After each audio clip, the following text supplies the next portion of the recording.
JBN, we keep you informed. Gunman disarmed by senior citizen in Ocho. Police are searching for a man who attempted to break into the home of a senior citizen with a homemade gun, but was stopped in his tracks and disarmed by the homeowner in Ocho St. Anne on Friday. Reports are that about 4:15 a.m., the gunman attempted to gain entry to the senior citizen's house when a struggle ensued between them. Reports are that the gun fell and the elderly man managed to seize the weapon. The gunman, realizing what had happened, ran. The gun was later turned over to the police by the senior citizen, who has since been hailed for his actions. Police have since launched a search for the perpetrator. Investigations continue. Man held with a legal gun in Ocho. A man is now in police custody after he was reportedly held with an illegal gun in the resort town of Ocho in St. Anne shortly after midday on Friday, August 16. The police say his name is being withheld pending further investigations. According to the Ocho police, a team was on patrol along James Street when they observed two men acting in a manner that aroused their suspicion. The men were approached and searched, and a brown paper bag containing a .357 Magnum revolver allegedly taken from one of them. The police say has since been taken into custody for breaches of the Firearms Act. Ex-soldier on assault charges offered bail. An ex-soldier who reportedly stalked his ex-lover and assaulted her and her boyfriend on separate occasions was on Thursday offered $200,000 bail. The accused, 50-year-old Richard Sanders, who operates a welding shop, was remanded for psychiatric evaluation when he appeared in the Kingston and St. Andrew Parish Court last month. When he returned to court on Tuesday, before applying for his bail, his attorney, Anthony Pearson, informed the judge that his client's psychiatric assessment found that the former member of the Jamaica Defense Force was fit to plead and that his behavior had improved greatly. According to the allegations in the first incident, the 50-year-old complainant was about to make a purchase at an ice cream company on Halfway Tree Road in St. Andrew when she heard somebody behind her saying, "Explain this." The complainant reportedly turned around and saw that it was Saunders, then proceeded to buy the item. However, it was reported that while paying for the sweet treat, the complainant felt an impact to her right eye. She reportedly received several blows to her face, resulting in a swollen nose. 3 men reportedly intervened and pulled Saunders away from her. She subsequently reported the matter.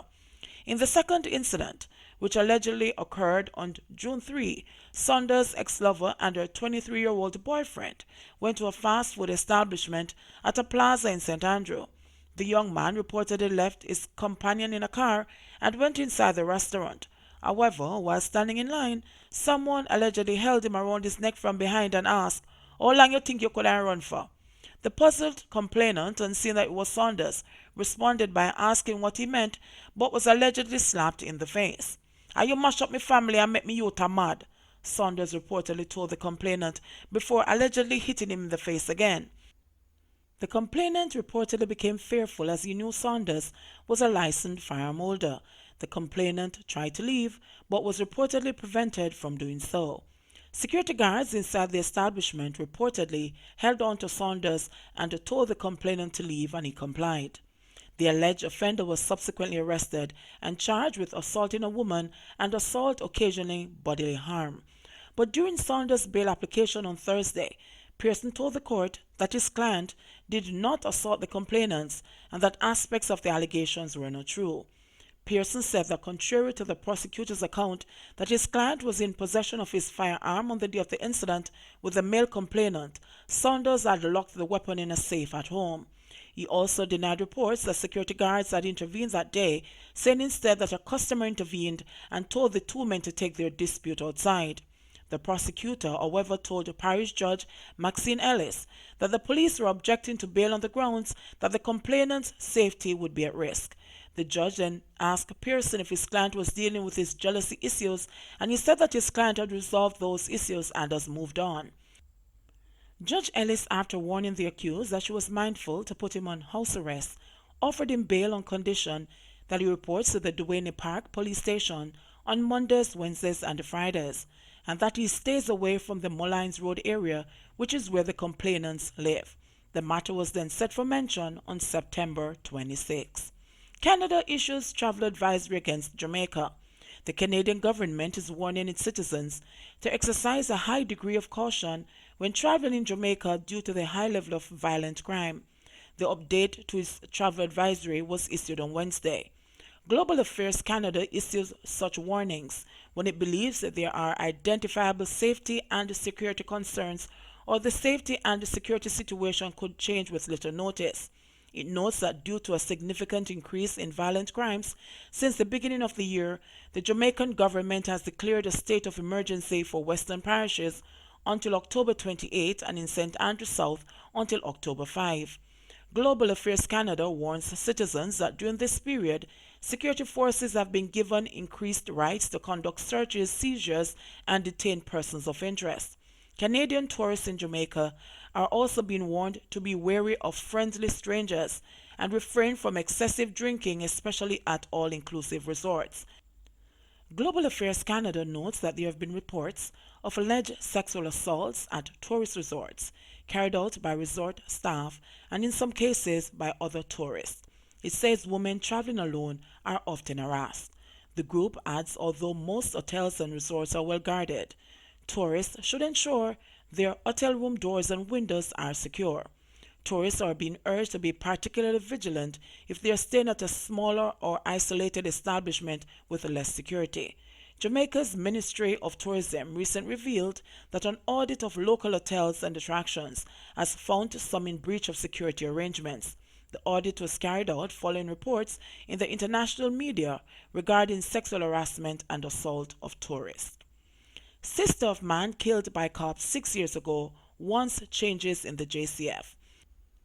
The sister of a man who was killed by the police on Arcadia Drive in St. Andrews 6.5 years ago says she hopes her advocacy in seeking justice for her brother leads to changes in the Jamaica Constabulary Force. The woman, Simone Grant, says she also hopes her efforts empower more families to join the fight for justice in instances where their loved ones are unlawfully killed by the police.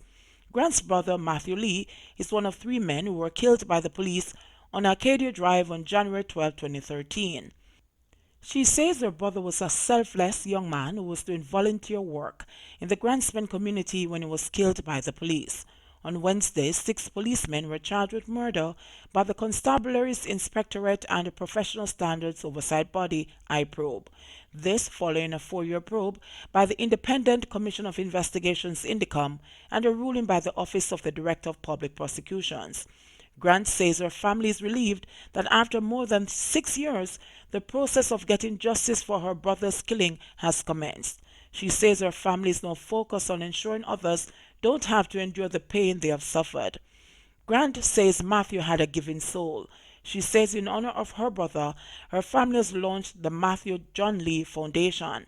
In the meantime, human rights group Amnesty International is commending the investigative work done by Indicom, which resulted in the 6 policemen being charged with murder. 4 institutions to offer Mandarin come September. 4 local institutions of learning and training have latched on to the opportunity of being able to teach their students Chinese Mandarin when they signed a memorandum of understanding with the government and people of China on Thursday at the Chinese Embassy in St. Andrew.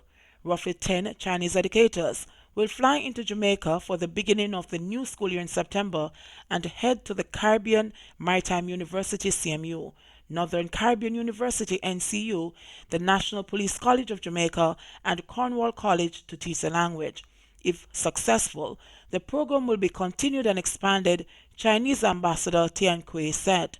He said this was part of a wider move to deepen China's relationship with Jamaica.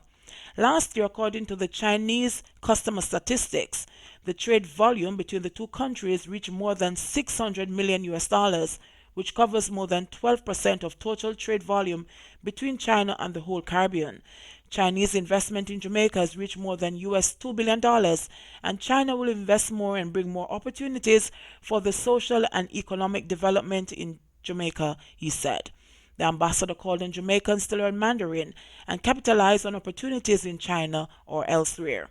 Language is a bridge between two different people. After our young people master the language, they will open doors to each other.